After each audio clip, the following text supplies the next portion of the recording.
Hi ಸ್ನೇಹಿತರೆ, welcome to Pulakeshi tutorial classes Vijayapura. ಸ್ನೇಹಿತರೆ, ಈಗಾಗಲೇ ನಾವು ಈ ಫಿಗರ್ಸ್ ಆಫ್ ಸ್ಪೀಚ್ ಆಧಾರಿತವಾಗಿ ಒಂದು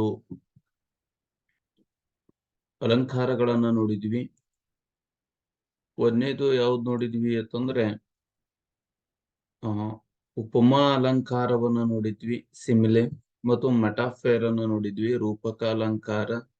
ಇಲ್ಲಿ ಲೈಕ್, ಆಸ್ ಮತ್ತು ಸೋ ಪದಗಳನ್ನ ಬಳಕೆಯಾದ್ರೆ ಸೆಂಟೆನ್ಸ್ ಅಲ್ಲಿ ಅದನ್ನ ಹೋಲಿಕೆ ಮಾಡಿ ಹೇಳಲಾಗಿತ್ತು, ಅದನ್ನು ಉಪಮಾ ಅಲಂಕಾರ ಅಂತ ಕರಿತೀವಿ. ಎಲ್ಲಿ ಲೈಕ್ ಮತ್ತು ಆಸ್ ಲೈಕ್ ಥಿಂಗ್ಸ್ ಗೆ ಕಂಪೇರ್ ಮಾಡಿ ಹೇಳ್ತಕ್ಕಂಥದ್ದು ಯಾವುದು ಅಂತಂದ್ರೆ ರೂಪಕ ಅಲಂಕಾರ ಅಂತ ನೋಡಿದ್ವಿ.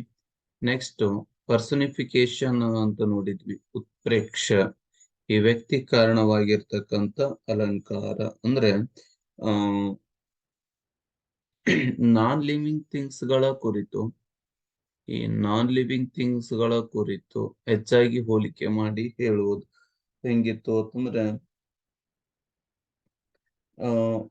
Times flies when you are having fun ಅಂತಂದಾಗ, ನಾವು ಸಂತೋಷವಾಗಿದ್ದಾಗ ಟೈಮ್ ಹೆಂಗ್ ಹೋಯ್ತೆ ಅನ್ನೋದು ಗೊತ್ತಾಗಲ್ಲ, ಆಲ್ರೆಡಿ ಟೈಮ್ ಓಡ್ತಾ ಇರುತ್ತೆ. ಹಂಗ್ ಹೋಲಿಕೆ ಮಾಡಿ ಹೇಳ್ತಕ್ಕಂಥದ್ದು ಉತ್ಪ್ರೇಕ್ಷೆ ಅಲಂಕಾರವನ್ನು ನೋಡಿದ್ವಿ.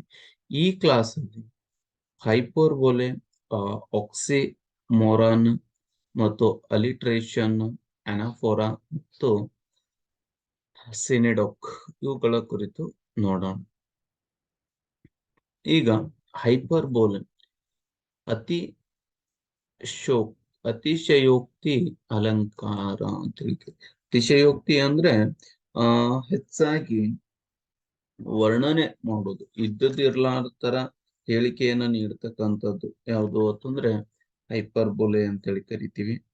ಇಲ್ಲಿ ಹೇಳ್ತಾರೆ ದಟ್ ಈಸ್ ಯೂಸಸ್ ಆನ್ ಎಕ್ಸಾಗ್ರೇಟೆಡ್, ನೋಡಿ, ಎಕ್ಸಾಗ್ರೇಟೆಡ್ R extravagant statement to create a strong emotional response. ಈ ಪದ ಬಹಳ ಇಂಪಾರ್ಟೆಂಟ್, ಎಮೋಷನಲ್ ರೆಸ್ಪಾನ್ಸ್ ಅಂತ ಕರಿತೀವಿ.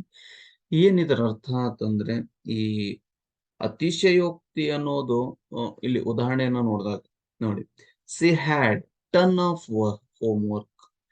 ಇಲ್ಲಿ ಟನ್ ಗಟ್ಲೆ ಹೋಮ್ವರ್ಕ್ ಇದೆ ಅಂದ್ರೆ ಸಿಕ್ಕಾಪಟ್ಟೆ ಹೋಮ್ವರ್ಕ್ ಇದೆ ನಮ್ಗೆ ಅಂತ ಬಳಕೆಯನ್ನ ಮಾಡ್ತೀವಿಲ್ಲ. She had ton of homework, ಅವಳಿಗೆ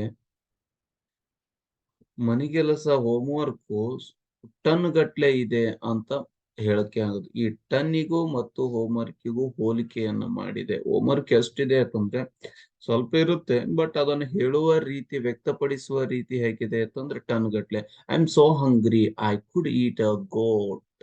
ನನಗೆ ಎಷ್ಟು ಹಸಿವಾಗಿದೆ ಅಂತಂದ್ರೆ ಆ ಕುರಿಯನ್ನು ತಿನ್ನಬಲ್ಲೆ ಅಂತಕ್ಕಂಥದ್ದು. ಐ ಆಮ್ ಸೋ ಹಂಗ್ರಿ, ಎಷ್ಟು ಹಸಿವಾಗಿದೆ ಅಂದ್ರೆ ಐ ಕುಡ್ ಈಟ್ ಅ ಗೋಟ್. ಈ ರೀತಿ ಆ ಕುರಿಯನ್ನು ತಿನ್ನುವಷ್ಟು ಹಸಿವಾಗಿದೆ ಅಂತಕ್ಕಂಥದ್ದು. I have told to clean your room 1000 time. ಹೇಳದೆ ಒಂದೆರಡು ಬಾರಿ ಹೇಳಿರ್ತಾರೆ, ರೂಮ್ ಅನ್ನು ಸ್ವಚ್ಛ ಮಾಡು, ರೂಮ್ ಸ್ವಚ್ಛ ಮಾಡು, ರೂಮ್ ಸ್ವಚ್ಛ ಮಾಡು ಅಂತ. ಅದನ್ನೇ ಏನತ್ತೆ, ನಿನಗೆ 1000 ಸಲ ಹೇಳಿನಿ ರೂಮ್ ಸ್ವಚ್ಛ ಮಾಡು ಅಂತ, ಇನ್ನೂವರೆಗೂ ಸ್ವಚ್ಛ ಮಾಡಿಲ್ಲ ಅಂತ ಮಾತಿನೊಳಗಡೆ ಯಾವ ಹೇಳ್ತೀವಿ, ಅದನ್ನೇ I have told to clean your room 1000 times ಅಂತ. ಈ ರೀತಿ ಅತಿಶಯೋಕ್ತಿಯಾಗಿ ಒಂದ ಎರಡ್ ಮೂರ್ ಸಾರಿ ಹೇಳೋದನ್ನ ಬಹಳ ಸಾರಿ ಹೇಳಿನಿ ಅಂತಕ್ಕಂಥದ್ದನ್ನ ಹೇಳೋದಕ್ಕೆ. I will die if they ask to me to sing. ಒಂದ್ ವೇಳೆ ಅವ್ರೇನಾದ್ರೂ ಹಾಡು ಅಂತ ಕೇಳಿದ್ರೆ ನಾ ಸತ್ತ ಹೋಗ್ಬಿಡ್ತೀನಿ ಅಂತಕ್ಕಂಥದ್ದು. I will die if they asked me to sing, ಹಾಡು ಅಂತ ಕೇಳಿದ್ರೆ ನಾನು ಸತ್ತೇ ಹೋಗ್ತೀನಿ ಅನ್ನೋದು. I am dying of laughter. ಇಲ್ಲಿ ಏನಿದೆ ಅಂತಂದ್ರೆ ನಾನು ನಕ್ ನಕ್ ನಕ್ ನಕ್ ಸತ್ತೇ ಹೋದೆ, ನಕ್ ನಕ್ ನಕ್ ನಕ್ ಸತ್ತೇ ಹೋದೆ ಅಂತ ಹೇಳ್ತಾರಲ್ಲ, ಸಿಕ್ಕಾಪಟ್ಟೆ ನಗ್ತಾ ಇದ್ದೀವಿ, ನಕ್ ನಕ್ ನಕ್ ಸತ್ತೇ ಹೋದೆ ಅಂತ ಹೇಳಿಕೆಯನ್ನು ಕೊಡೋದು. ಈ ರೀತಿ ಅತಿಶಯೋಕ್ತಿ. They were swifter than eagles, stronger than lions. ನೋಡಿ, they were swifter than eagles, stronger than lions. ಹದ್ದಿನ ತರ ತೀಕ್ಷ್ಣವಾಗಿರ್ತಕ್ಕಂಥದ್ದು, ಹದ್ದಿನ ತರ ತೀಕ್ಷ್ಣವಾಗಿರ್ತಕ್ಕಂಥದ್ದು ಮತ್ತು ಈ ಸಿಂಹದ ತರ ಸ್ಟ್ರಾಂಗ್ ಆಗಿರ್ತಕ್ಕಂಥ ವ್ಯವಸ್ಥೆಯನ್ನ ದೇವಿಯರ್ ಅವ್ರು ಹೆಂಗಿದ್ದಾರೆ ಅಂತಂದ್ರೆ ಹದ್ದಿನ ತರ ತೀಕ್ಷ್ಣವಾಗಿದ್ದಾರೆ ಮತ್ತು ಸಿಂಹಗಳ ತರ ಸ್ಟ್ರಾಂಗ್ ಆಗಿದ್ದಾರೆ. I have no word to describe the love of my sister. ನನ್ನ ಸಹೋದರಿಯೊಂದಿಗಿನ ಪ್ರೀತಿಯನ್ನ ವರ್ಣಿಸಲು ಶಬ್ದಗಳೇ ಇಲ್ಲ, ಅಷ್ಟು ಹಚ್ಕೊಂಡ್ ಬಿಟ್ಟಿರ್ತಾರೆ. He washed his hands with his tears. Tears means ಕಣ್ಣೀರು. ಅವನ ಕೈಗಳು ಕಣ್ಣೀರಿನಿಂದ ಅಟ್ಟು ಅಳಾಕತ್ತಿದ್ದ ಕಣ್ಣೀರಿನಿಂದ ಅವನ ಕೈಗಳನ್ನೇ ತೊಳ್ಕೊಂಡ. ಕಷ್ಟ ಅಷ್ಟು, ನನ್ನ ಕಣ್ಣೀರು ಕೈಗಳನ್ನ ತೊಳಿತಾ ಇದ್ದಾವೆ ಅಂತ. He washed his hands with his tears. ಈ ರೀತಿ ಹೇಳ್ತಕ್ಕಂಥದ್ದು ಯಾವುದು? ಅತಿಶಯೋಕ್ತಿ. ಇದ್ದದ್ದು ಒಂದು ವರ್ಣನೆ, ಸಿಕ್ಕಾಪಟ್ಟಿ ವರ್ಣನೆ ಮಾಡೋದು ಹೈಪರ್ಬೋಲೆ ಅಂತೇಳಿ ಕರಿತೀವಿ. ನೆಕ್ಸ್ಟ್ ಆಕ್ಸಿಮೊರಾನ್ ಅಂತ ಬರುತ್ತೆ. ವಿರೋಧಾಭ್ಯಾಸ ಅಲಂಕಾರ ಅಂತೇಳಿ ಕರಿತೀವಿ ನಾವು ಇದನ್ನ. ಆಕ್ಸಿಮೊರಾನ್ ಅನ್ನ ವಿರೋಧಾಭ್ಯಾಸ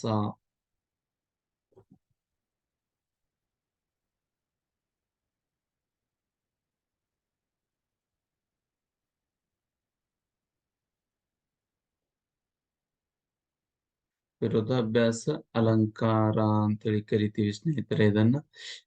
ಏನ್ ಹೇಳುತ್ತೆ ಇದು ಅಂತಂದಾಗ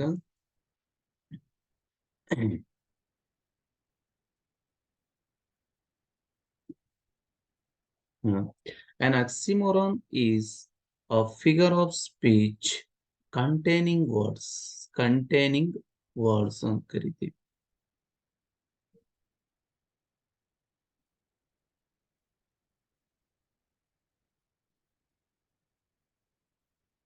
containing words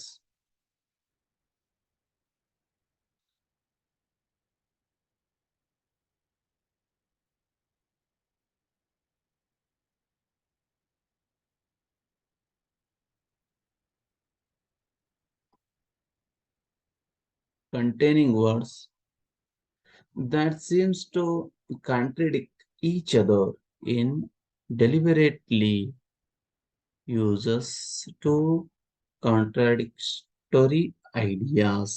ಎರಡು ಶಬ್ದಗಳು ವಿರುದ್ಧವಾಗಿರಬೇಕು. ಒಂದ ಸೆಂಟೆನ್ಸ್ ಒಳಗಡೆ ಎರಡು ಶಬ್ದಗಳು ವಿರುದ್ಧವಾಗಿದ್ರೆ ಅದನ್ನು ವಿರೋಧಾಭ್ಯಾಸ ಹೆಸರು ಹೇಳುತ್ತೆ. ಇಲ್ಲಿ ನೋಡಿ, sometimes you have to be cruel to be kind. Sometimes you have to be cruel and to be kind. ದಯಾಳುತನಕ್ಕಿಂತ ಒಂದೊಂದ್ಸಾರಿ ನಾವೇನಾಗಿರ್ಬೇಕು? ಕ್ರೂರವಾಗಿರಬೇಕು. ದ ಸೌಂಡ್ಸ್ ಆಫ್ ಸೈಲೆನ್ಸ್ ಮತ್ತು ಸೌಂಡ್, ಇದು ಶಬ್ದ, ಇದು ಶಾಂತಿಯನ್ನು ಕೊಡುತ್ತೆ. ಇದು ಕ್ರೂರತೆ, ಇದು ದಯಾಳತೆಯನ್ನು ಕೊಡುತ್ತೆ. You are clearly confused by the situation.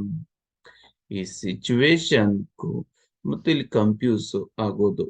You are ಇಲ್ಲಿ ಕ್ಲಿಯರ್ಲಿ ಇದೆ, ಇಲ್ಲಿ ಕನ್ಫ್ಯೂಸ್ ಇದೆ. ಇವೆರಡು ಏನ್ ತೋರಿಸುತ್ತೆ ಅಂತಂದ್ರೆ ಈ ಒಂದು ಆಕ್ಸಿಮೊರಾನ್ ಅನ್ನು ತೋರಿಸುತ್ತೆ. ಹೀಗೆ ಒಂದೇ ಶಬ್ದದಲ್ಲಿ ಎರಡೆರಡು ಅಕ್ಷರಗಳು ಅಪೋಸಿಟ್ ವರ್ಡ್ ತರ ಸಿಕ್ಕರೆ, ಹೆವಿ ಡೈಟ್ ನೋಡಿ, I am on heavy diet. She came back, ನೋಡಿ, came back. She came back to the future.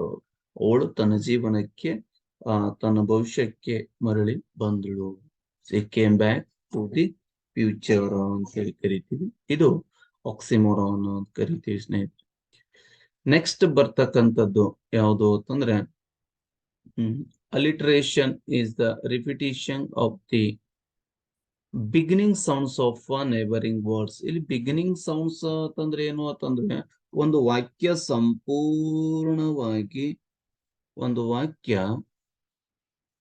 ಸಂಪೂರ್ಣವಾಗಿ ಒಂದೇ ಅಕ್ಷರದಿಂದ ಕೂಡಿರಬೇಕು. ಒಂದು ವಾಕ್ಯ ಸಂಪೂರ್ಣವಾಗಿ ಒಂದೇ ಅಕ್ಷರದಿಂದ ಕೂಡಿರಬೇಕು. alliteration is the repetition of beginning sound of the neighboring words. ಪಕ್ಕ ಇರ್ತಕ್ಕಂತ ವರ್ಡ್ಸ್ ಗಳು, ಅಕ್ಷರಗಳು, ಫಸ್ಟ್ ಅಕ್ಷರ ವರ್ಡದು ಫಸ್ಟ್ ಅಕ್ಷರ ಒಂದು ಐಡಿ ಸೆಂಟೆನ್ಸ್ ತುಂಬ ಒಂದು ಅಕ್ಷರ ಅಥವಾ ಹೆಚ್ಚಾಗಿ ರಿಪಿಟೇಷನ್ ಆಗಬೇಕು, ರಿಪೀಟ್ ಆಗ್ಬೇಕು. ನೋಡು, Nick needed new notebook. Nick needed, N ಇದೆ, Nick needed new notebook. Sea ನೋಡಿ, ಎಸ್ ಇದೆ, ಸಿ ಸೆಲ್ಸ್ ಸಿ ಸೆಲ್ಸ್, ಇದು ಚಿಪ್ಪು. ಸೆಲ್ಸ್ ಮೀನ್ಸ್ ಚಿಪ್, ಸಮುದ್ರದ ಚಿಪ್ಪುಗಳು. Sea shells, sea shells. Mike M ಇದೆ, made mellow music. Mike made mellow music ಅಂತೇಳಿ ಕರಿತೀವಿ. ಇದನ್ನ ಆದಿಪ್ರಾಸ ಅಲಂಕಾರ ಅಂತ ಕರೀತಾರೆ. ಆದಿಪ್ರಾಸ ಅಲಂಕಾರ ಪ್ರಾರಂಭಿಕದೊಳಗಡೆ ಇರೋದ್ರಿಂದ ಇದನ್ನ ಆದಿಪ್ರಾಸ. Mike made mellow music. 7 ನೋಡಿ, ಎಸ್ ಇದೆ. Sister slept soundly on the sand. S ಇದೆ, ಎಸ್ ಇದೆ, ಎಸ್ ಇದೆ, ಇಲ್ಲಿ ಎಸ್ ಇದೆ. ಪ್ರಾರಂಭಿಕ ಶಬ್ದದ ಮೊದಲ ಅಕ್ಷರ. Peter's paper picked a pack of pickled papers. ಇವೆಲ್ಲ ನೋಡಿ ಪಿ ಪಿ ಪಿ ಇದೆ. ಹಿಂಗೇನಾದ್ರೂ ಶಬ್ದ ವಾಕ್ಯ ರಚನೆ ಆದ್ರೆ, ಶಬ್ದದ ಸಹಾಯದಿಂದ ವಾಕ್ಯ ರಚನೆ ಆದ್ರೆ ಅದನ್ನ ನಾವೇನಂತ ಕರಿತೀವಿ ಅಂತಂದ್ರೆ ಅಲ್ಲಿಟ್ರೇಷನ್ ಅಂತೇಳಿ ಕರಿತೀವಿ ಸ್ನೇಹಿತರೆ. ನೆಕ್ಸ್ಟ್ ಅನಾಫೋರಾ ಅಂತ ಬರುತ್ತೆ. Anaphora is a technique where several phrases, verse or verses begin with the same word. Same ವರ್ಡ್ಗಳು ರಿಪೀಟ್ ಆಗ್ಬೇಕಲ್ಲಿ. ಬರೀ ಕೇವಲ ಶಬ್ದದ ಮೊದಲನೇ ಅಕ್ಷರ, ಇಲ್ಲಿ ಶಬ್ದನೇ ರಿಪೀಟ್ ಆಗ್ಬೇಕು. ನೋಡಿ, I came, I saw, I conquered. We will work hard. ನೋಡಿ, we will work hard every day, every week, every year. ಇಲ್ಲಿ ನೋಡಿ, every, we will work hard. Every repeat ಆಗಿದೆ, ಇಲ್ಲಿ ಎವ್ರಿ ರಿಪೀಟ್ ಆಗಿದೆ, ಇಲ್ಲಿ ಎವ್ರಿ ರಿಪೀಟ್ ಆಗಿದೆ. ಶಬ್ದ ಏನಾದರೂ ರಿಪೀಟ್ ಆದ್ರೆ ಅದನ್ನ ಅನಾಫೋರಾ ಅಂತ ಕರಿತೀವಿ. ಅನಾಫೋರಾ ಅಂತ ಕರಿತೀವಿ. ಅನಾಫೋರಾ ಮೀನ್ಸ್ ಪುನರುಕ್ತಿ. ಪುನರುಕ್ತಿ ಅಲಂಕಾರ ಅಂತ ಕರೀತಾರೆ ಇದನ್ನು. ಪುನರುಕ್ತಿ, ಪದೇ ಪದೇ ಶಬ್ದ ಉತ್ಪತ್ತಿ ಆಗೋದು ಪುನರುಕ್ತಿ ಅಲಂಕಾರ ಅಂತ ಕರಿತೀವಿ. Next my why, my life is my. ನೋಡಿ, ಮೈ ಬಂದಿದೆ. My life is my purpose. My life is, ನೋಡಿ ಇಷ್ಟು ದೊಡ್ಡ ಬಂದಿದೆ. My life is my inspiration. My life is my goal. My life is, my life is ಅಂತ ಏನ್ ಬಂದಿದೆಯಲ್ಲ ಅದೆಲ್ಲ ಅನಾಫೋರ್ ಆಗುತ್ತೆ. ಮೈ ಮಂತ್ರ ಈಸ್ ಐ ಆಮ್ ಸ್ಟ್ರಾಂಗ್. ಇಲ್ಲಿ ನೋಡಿ, I am strong, I am confident, I am capable. ಇದು ಏನ್ ತೋರಿಸುತ್ತೆ ಅಂತಂದ್ರೆ ಶಬ್ದ ಅಕ್ಷರ ರಿಪೀಟ್ ಆಯ್ತು ಅಂತಂದ್ರೆ ಆಕ್ಸಿಮೋರಾನ್ ಅಂತ ಕರಿತೀವಿ. ಶಬ್ದ ರಿಪೀಟ್ ಆದ್ರೆ ಅನಾಫೋರಾ ಅಂತೇಳಿ ಕರಿತೀವಿ ಸ್ನೇಹಿತರೆ. ಇನ್ ಲಾಸ್ಟ್ ಬಂದಿದೆ ಸಿಂಡಾಕ್, ಉಪಲಕ್ಷಣ ಅಲಂಕಾರ ಅಂತ ಕರಿತೀವಿ. ಈ ಉಪಲಕ್ಷಣ ಅಲಂಕಾರ ಮೀನ್ಸ್ ಏನ್ ಹೇಳುತ್ತೆ ಅಂತಂದ್ರೆ ಇದನ್ನ ಉಪಲಕ್ಷಣ ಅಲಂಕಾರ ಅಂತ ಕರಿತೀವಿ. ಉಪಲಕ್ಷಣ ನೋಡಿ, synecdoche is the figure of speech in which a part is made to represent the whole voice. ಇಡೀ ಶಬ್ದ, ಒಂದು ಶಬ್ದ ವಾಕ್ಯವನ್ನ ವರ್ಣನೆ ಮಾಡಬೇಕು. The world is against to me. ನೋಡಿ, ಜಗತ್ತೇ ನನ್ನ ವಿರುದ್ಧವಿದೆ. ಈ ಹೋಲ್ ವರ್ಡ್ ನನ್ನ ಅಪೋಸಿಟ್ ಅದ ಅನ್ನೋದನ್ನು ತೋರಿಸುತ್ತೆ. The world is against to me. I bought a new wheel. New wheel ಅನ್ನ ಏನು ಅಂತಂದ್ರೆ ಕಾರ ತಗೊಂಡಂಗ, ಅಂದ್ರೆ ಇಡೀ ಕಾರ್ ಅದ್ರ ಮೇಲೆ ನಿಂತಿರುತ್ತೆ ವೀಲ್ ಮೇಲೆ. ಅದಕ್ಕೆ ಆ ವೀಲ್ಗೆ ಮತ್ತು ಆ ಕಾರಿಗೂ ಸಂಬಂಧ. I bought a new wheel, ನಾನು ಹೊಸ ಕಾರನ್ನ ತಗೊಂಡಿದೀನಿ ಅಂತಂದ. Let's give the singers hand. ಅವ್ರ ಹಾಡ ಹಾಡಿದ್ದಾರೆ ಅಂತಂದ್ರೆ ನೀವು ಕ್ಲಾಪ್ಸ್, ಕೈಗಳನ್ನು ಕೂಡ್ರಿ ಅಂತಲ್ಲ, ಅಲ್ಲಿ ಕ್ಲಾಪ್ಸ್ ಹಾಕ್ರಿ ಅಂತ ಹೇಳುತ್ತೆ ಇದು. Let's give the singers hand. He has many mouth to feed. ಅವನಿಗೆ ಸಿಕ್ಕಾಪಟ್ಟಿ ಬಾಯಿಗಳದಾವೆ ತಿನ್ನೋಕೆ. I appreciate the hand that has written this poem. ಈ ಪೊಯಮ್ ಅನ್ನ ಬರ್ತಿರ್ತಕ್ಕಂತ ಕೈಗಳಿಗೆ ನಾನು ಅಪ್ರಿಸಿಯೇಟ್ ಮಾಡ್ತೀನಿ ಅನ್ನೋದನ್ನ.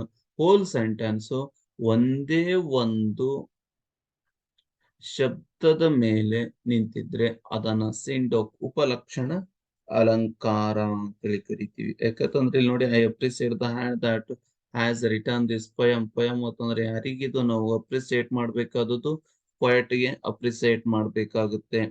ಹೀಗಾಗಿ ನಾವೇನಂತ ಕರಿಬಹುದು ಅಂತಂದ್ರೆ ಇದನ್ನ ಸಿಂಡಾಕ್ ಈಸಿಯಾಗಿ ಹೇಳ್ಬೋದು. ಇಡೀ ಸೆಂಟೆನ್ಸ್ ಅದ್ರ ಮೇಲೆ ನಿಂತಿರುತ್ತೆ ಅನ್ನೋದ್ರ ಕುರಿತು ನಾವು ವರ್ಣನೆ ಮಾಡಬಹುದು.